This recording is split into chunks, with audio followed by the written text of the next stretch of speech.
안녕하세요. 저는 지방에서 19살 딸아이 하나 키우고 있는 주부입니다. 딸이 7살 때 이혼의 아픔을 한번 겪고 저랑 딸이랑 둘이 남은 세상에서 이혼녀라는 딱지를 벗어나고자 참 열심히도 살았습니다.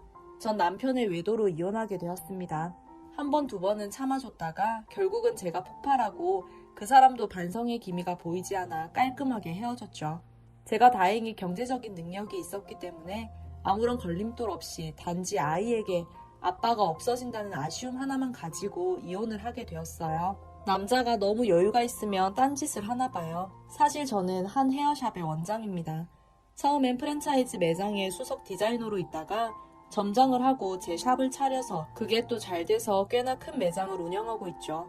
그러다 보니 전 일에 빠져 살고 남편은 부동산 사업한다 하면서 늘 빈둥거리며 놀기 바빴죠. 결혼 생활 10년을 하면서 단 한 번도 제대로 된 생활비를 받아본 적이 없었습니다. 매장을 처음 열었을 때는 뒤치다꺼리 하면서 열심히 매장 일을 돕더라고요. 바쁠 때는 본인이 손님 머리도 감겨주기도 하고요. 그때부터 전 사실 살짝 불안했어요. 저러다 내 가게의 셔터맨이 되는 건 아닐까 하고요. 그래서 제가 아무리 바빠도 제 매장에는 나오지 말라고 말했어요. 사람을 더 뽑을 테니 당신 볼일 보라고 했죠. 그때부터였던 것 같아요. 그 사람의 외도의 시작이. 처음엔 저도 너무 정신없고 늘 피곤했기 때문에 신경을 많이 못 쓴 건 이해해요. 그래서 옆에서 챙겨주는 여자의 손길이 많이 필요했나 보다 했던 거고요. 그래도 한 아이의 아빠로서 도덕적인 건 지켜야 된다고 생각하거든요. 그런데 그 사람은 그러지 못했어요. 오늘 사연을 쓴 건 사실 그 전 남편의 이야기를 하려고 하는 건 아니에요. 그런 인간이 내 전 남편이었다는 게 사실 너무 창피하고 아이에게도 미안하거든요. 남편으로서 아빠로서의 도리는 단 한 번도 하지 않은 채 제가 아내로서 소홀했던 것만 생각하고 자신의 잘못은 단 하나도 인정하지 않고 저를 떠난 사람이기 때문에 지금은 생각하고 싶지도 떠올리고 싶지도 않은 그런 사람이 되어버렸습니다. 이혼을 하고 전 다시 저의 생활로 돌아왔습니다. 가장으로서 한 아이의 엄마로서 그렇게 두 가지의 삶을 살려고 하다 보니 때로는 지치고 힘들 때도 있었습니다. 그래도 열심히 살았어요. 시간 날 때마다, 아니 시간을 쪼개고 쪼개서 아이를 위해 사용했고요. 돈을 좀 더 쓰더라도 샵 운영을 분담하기 위해서 사람도 더 썼어요. 그렇게 정신없이 이혼의 아픔과 기억을 지우면서 살아가고 있던 중 샵에 단골로 오는 손님 한 분이 계셨어요. 저보다 12살은 어린 고객이었는데 손님도 많이 소개시켜주고 헤어뿐 아니라 메이크업 고객까지도 많이 소개시켜줬죠. 나름 저에게 참 고마운 고객이었어요. 나이도 어린데 인성도 바르고 인맥도 넓었어요. 고마운 고객이다 보니 저랑은 자연스럽게 가까워졌고 너무 고맙다고 말하니 하루는 저보고 밥을 사라고 하더라고요. 그래서 고객이랑은 절대 사적인 만남을 하지 않는다고 말했죠. 대신 그 고마운 마음은 서비스로 대신하겠다고 했고요. 그러고 얼마의 시간이 지났을까요? 누군가가 샵 건물 주차장에 세워놓았던 제 차를 박았다고 연락이 왔더라고요. 그래서 얼른 내려가 봤더니 바빠서 쪽지만 적어놓고 간다면서 쪽지 하나가 덜렁 꽂혀 있더라고요. 사실 차에 난 상처는 큰 스크래치는 아니라서 그냥 넘어갈까 하다가 그래도 괜히 손해보는 것 같아서 연락을 했습니다. 그리고 제가 퇴근하고 만나기로 했죠. 약속 장소에 나갔더니 그 어린 남자 고객님이더라고요. 그렇게 그 사람과 첫 사적인 자리를 갖게 되었습니다. 그때의 그 사고는 저를 만나기 위한 의도적인 사고였던 거죠. 이렇게까지 해서라도 저를 만나야 했나 싶은 생각에 기가 막히기도 했고 귀엽기도 하고 그랬습니다. 그 이후 이 남자의 적극적인 구애가 시작되었습니다. 제가 이혼녀라는 것도 그리고 한 아이가 있다는 것도 모두 말했죠. 전 사실 당시 이 남자에게 어느 정도의 사심이 단 1도 없었어요. 그래서 계속적으로 밀어냈고요. 그런 건 아무 상관 없다면서 저에게 더욱더 적극적으로 밀어붙였죠. 하지만 전 남편에 대한 기억 때문인지 아니면 사는 건 자체가 하루하루 전쟁 같은 하루라 그런지 남자와의 로맨스는 꿈도 꾸지 않았고 생각도 하지 않았던지라 전 말도 안 된다면서 그저 어린아이의 투정으로 받아들이기만 했었죠. 일단 나이 차이도 너무 많았고 저의 상황 자체도 이 남자와는 말도 안 되는 관계라고 생각했기 때문이죠. 한번 생각해보세요. 저도 한 아이를 키우고 있지만 내 자식이 애 있는 여자랑 사귄다고 생각하면 어떤 심정이겠어요? 그 남자의 부모님을 생각해서라도 결혼은 물론이고 사귀는 것도 절대 안 된다고 생각했죠. 그런데도 끈질기게 구애하더라고요. 샵으로 찾아오고 끝날 때까지 기다리고 6개월 정도 그렇게 그 남자가 매달렸을 때쯤 저도 마음이 조금씩 움직이기 시작했던 것 같아요. 하지만 솔직히 말하면 제 자신에게 자신이 없었던 것 같아요. 이혼녀랑 총각이라는 것도 남들에게 손가락질 받을 짓인데 거기다 12살 연하라니요. 결국 마음이 움직여 연애만 하자고 했어요. 이 남자는 연애만으로도 좋다면서 저와 본격적으로 연애를 시작했죠. 저의 아이에게도 끔찍하게 잘해줬어요. 진짜 마치 친아빠처럼 말이죠. 따지고 보면 제 딸아이가 좋아해도 이상하지 않을 만큼 오빠 같고 삼촌 같은 그런 존재가 되었죠. 그런데 만나면 만날수록 저는 이 남자가 좋아졌고 저와 이 사람과의 연애는 너무나 이기적인 것 같다는 생각이 또 들었죠. 그래서 저는 헤어짐을 강요했고 이 남자는 결국 당분간의 이별을 선택하고 서로 헤어지게 되었습니다. 전 이 남자를 너무나 사랑하게 되었지만 그렇기 때문에 이 남자를 가져서는 안 된다는 주문을 걸고 이별을 적응하면서 지내고 있었습니다. 또 바쁘게 일을 하고 아이를 키우면서 그렇게 지내고 있었죠. 그 남자와의 시간은 마치 한여름밤의 꿈과 같았어요. 제 딸도 삼촌이라면서 굉장히 잘 따랐는데 어느 순간부터 안 보이니 보고 싶어 하기도 했고요. 멀리 일하러 가서 만나기 어려울 것 같다고 아이를 잘 타일렀죠. 그렇게 얼마의 시간이 지났을까요? 샵에 갑자기 전 남편이 찾아오면서 또 한 번 저의 인생은 복잡해지기 시작했습니다.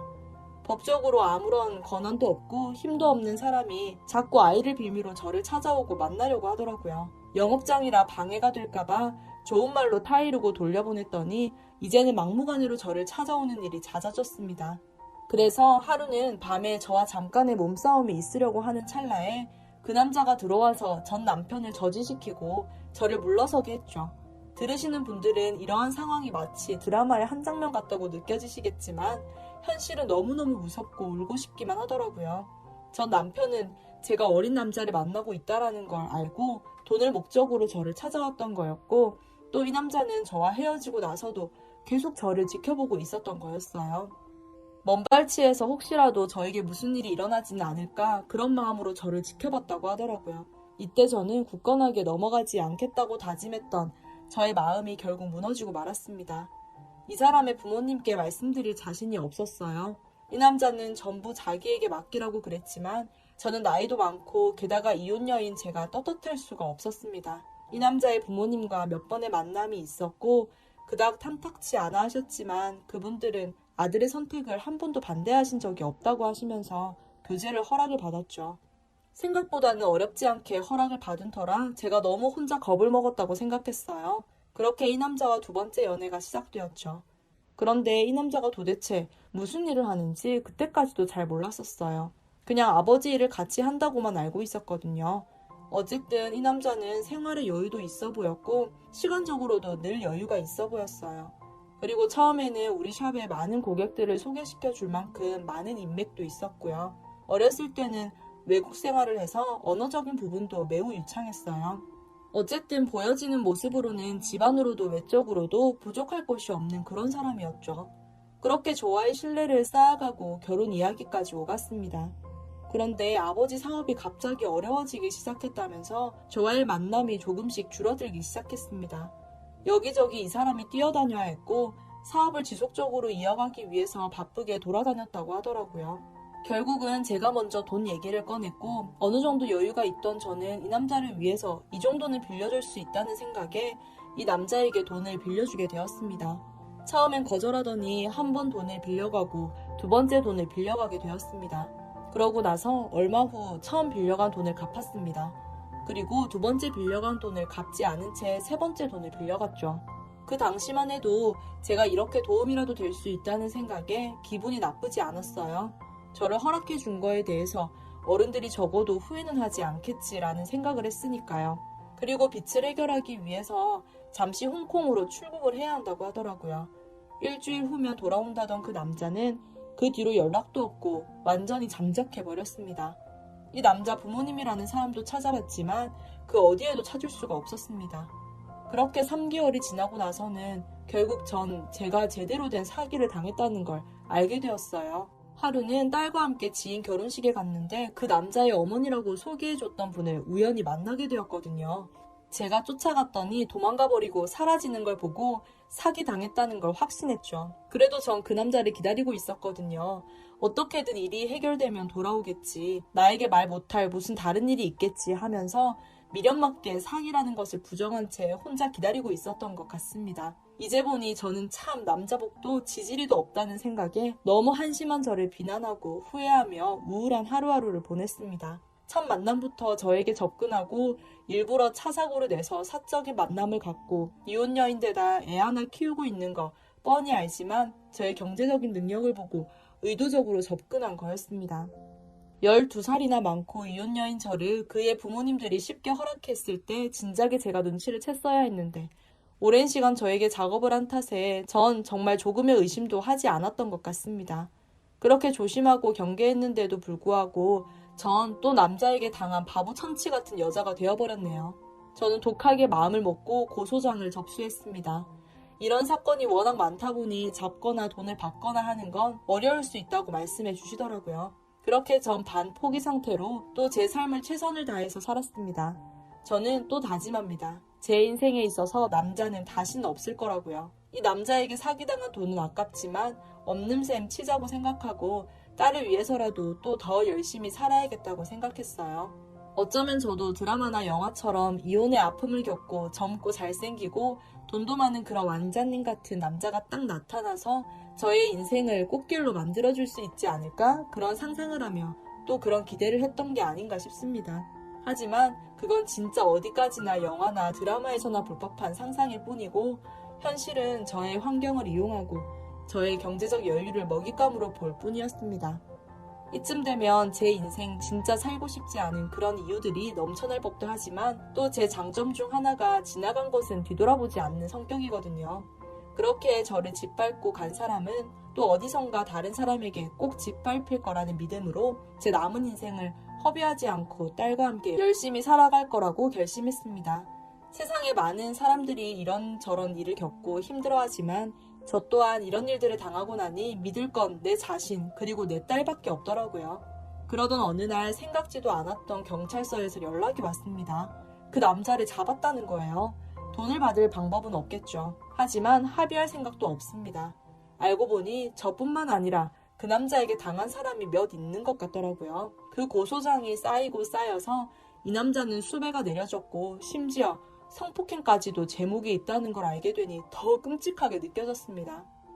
혹시라도 만남이 깊어져서 우리 딸에게까지 피해가 있었으면 어땠을까? 정말 다행히 내 돈만 피해를 봐서 정말 다행이다 싶었어요. 많은 분들은 제가 겪은 일을 보고선 제가 사람을 너무 잘 믿고 순진하게만 세상을 살아서 그렇다고 말해요. 그래서 저의 상황을 많이들 안타까워하시고 또 안 됐다고 불쌍하게 여기시기도 하시죠. 사람이 나쁜 짓을 했을 때는 언젠가는 큰 벌을 받을 거라고 전 믿고 있어요. 제 전 남편도 어디서 사채를 썼는지 여기저기서 빚쟁이들한테 쫓기고 있다고 하고 그 사기꾼은 현재 많은 사건이 연루되어 있어서 구금되어 있는 상태고요. 저도 그 두 남자에게 피해를 본 사람이지만 그래도 더 깊게, 더 심하게 가지 않은 점을 저는 감사하게 여기고 살고 있습니다. 제 인생에 또 남자는 없겠죠. 또 딸아이가 남자를 만날 때도 저는 저의 경험 때문에 아마도 예민할 수밖에 없을 것 같아요. 하지만 많은 역경과 힘든 삶이 있었지만 전 아직도 굳건하게 제 일을 하고 있고 여전히 딸과 남부럽지 않은 경제력으로 살아가고 있음을 감사하게 생각하고 있습니다. 제 사연을 들으시는 많은 분들, 제가 이렇게라도 버티면서 살아가고 있음을 그리고 제 딸 아이와의 앞으로의 남은 인생을 앞으로는 꽃길만 걸을 수 있기를 많은 응원 부탁드려도 될까요? 여러분들의 삶도 굴곡 없이 평탄한 길만 걸을 수 있도록 저 또한 응원하겠습니다.